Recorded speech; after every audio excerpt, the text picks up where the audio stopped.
See, the Christians of South Africa, they live by this curse. The Christians of South Africa. You see, they read in the book of Genesis chapter 9 that after the flood, Noah, the prophet Noah, and his 3 sons, Sam, Ham, and Japheth, they started growing grapes. And from the fruit of the vine, they fermented wine. And Nuh alayhi salam, according to the Bible, drank too much. And he was lying naked, spread out. So out of his 3 sons, Sam, Ham, and Japheth, Ham, H-A-M, Ham, same spelling as the piece of pig. Same. He behaved like a pig. He laughed at his father's nakedness. Look at the old man, his father, spread out, naked. But the other 2, they felt ashamed of the father's nakedness. They took a piece of cloth and they walked backwards and they covered up the father. In the meantime, the father knew what was going on. But he was too dead drunk, according to the Bible, to do anything about it. When he comes to his soberness, now he curses. And he curses, "Cursed be Canaan, for a servant of servant thou shalt be unto thy brethren." So that is the curse. And the white people of South Africa, they believe that we are the children of Ham, all the black peoples of the earth. You see, and they are, the white races are the children of Sam and Japheth. So we are to be the slaves, the carriers of wood, the bearers of wood and water, do all the menial work. So the white man in South Africa, he can't get reconciled to the Indian, the African, the colored who becomes rich. We also have some of our Mercedes Benzes. We also have air-conditioned homes. We also have swimming pools in our homes. He can't understand it. He said, look, these are an accursed people. They were supposed to be the hewers of wood and the drawers of water. They were supposed to work for us in our mines and our factories and sweep our streets and carry our shit buckets. That is the privilege of these black races. And look at them. He can't get reconciled. But he can do nothing about it. He can't grab it because we sweated for every cent or pence that we have earned. But at the back of his mind, this is the role he's playing, that he is the Israelite in Africa. He is the Israelite. You see, he reads the Bible and he projects himself into the Bible. The roles. We all do that. When you go and see films, the hero, we are with him. Even if he does things wrong, we want him to get away with it. No? Yes. Because our sympathies, they build up a sympathy for the character.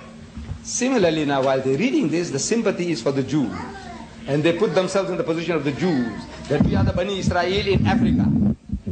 And these black people, Indians, Africans and coloreds, are the Palestinians. So it's our destiny to rule them. But now, this prophecy, you see where it says, "Cursed be Canaan, for a servant of servant thou shalt be unto thy brethren." And I have been asking learned men of Christendom. I said, who saw his father's nakedness and laughed? They say, Ham. And I said, who is Canaan? Is the man, look, he's still drunk. Look, when he was drunk, we understand what happened. Now he's sober and he curses. And who is he cursing? Not Ham. He's cursing Canaan. I said, why Canaan? And believe me, no Christian wrote the name, even Jimmy Swaggart or his father can answer that. Why Canaan? And is God blind? That look, for somebody else's sin, he goes and curses, has somebody else cursed. Is he also blind? If God is also blind? No. Then why this Canaan? You see, in that chapter 9 of Genesis, you read again now, you'll note that every time the name Ham is mentioned in that chapter, it says, and Ham the father of Canaan, and Ham the father of Canaan, and Ham the father of Canaan. So when you finish, you think Ham and Canaan are synonymous terms, which are not. Ham had 4 sons, Cush, Mizraim, Put and Canaan. He was the youngest of the grandson of Nuh. Why would he leave the culprit, leave the 3 other brothers of his, and curse this little infant fellow? Why? Ask him. Is the man still drunk? Or is God blind? No. This is man-made book. The book is man-made. This is not the book of God. So the guy who had the pen in his hand, very few people were able to read or write in those days. Like in Arabia, there were only about half a dozen people in the whole of Arabia in the time of our Nabi Kareem Sallallahu Alaihi Wasallam who could read and write. Abu Jahl was one of those. So, very few people. And if you had something against Deedat, oh, you can introduce me into the book. As Lot, as Lut, as Noah, as Nuh, as Ham, all this you can do because you got the pen in your hand. This is the book of man. This is how it has worked. But otherwise, make them to account for it. Who is Canaan and who is Ham? Why should this man know? If in his righteous indignation, if he cursed Ham and said, you be cursed and your children and your children's children for eternity, we can understand. He should have had no right to do that. But we can understand man's anger. You speak like that. But he leaves the culprit out. And he leaves the three other sons of his, and he picks up the innocent little child. You know why?